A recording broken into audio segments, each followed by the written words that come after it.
Мен өзім таң алдым. Көп жылдар бойы мамлекеттік жана дипломатиялық қызматтарда иштедим. Ар бир кадамым жөнөкөй эмес, оор болду. Кыргыз Республикасынын элчиси рангынын дагы жөн эле алган жокмун. Анын артында канча деген калыптаган үзгүлтүксүз эмгек, канча деген уйкусуз түндөр, канча деген жечкиндиктер турат. Албетте бул чечим акыйкаттуу эмес.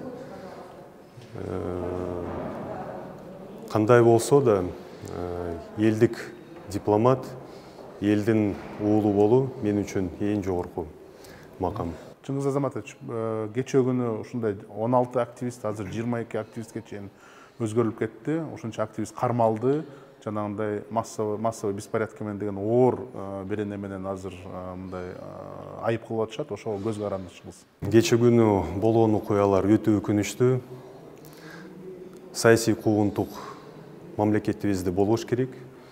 Элдин жана бийликтин ортосунда чоң аралык, түшүнбөстүк пайда болду. Бул жакшылыкка алып келбейт. Кыргыз эли өнүгүүгө, өсүүгө, адилеттүүлүккө умтулат, күтөт. Бийлик диалогко өтүүгө тийиш. Кудай үчүн, ата-бабаларыбыз үчүн, келечек муунубуз үчүн муну токтош керек. Баш мыйзамыбызда так жазып турат.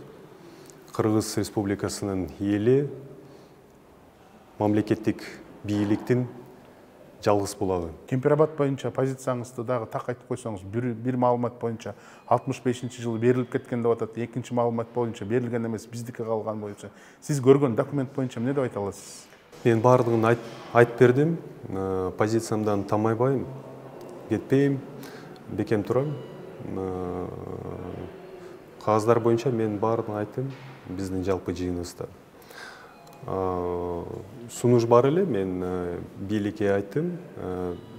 Биздин кошуналарыбыздын арасында куду ушундай акыбал бар эле, маселе бар эле. Алар боордош элдер болуп, ушул маселени татыктуу, менимче ыраттуу, тең салмактуу кабыл алышты 2019 жылы Фархат суу сактагыч боюнча.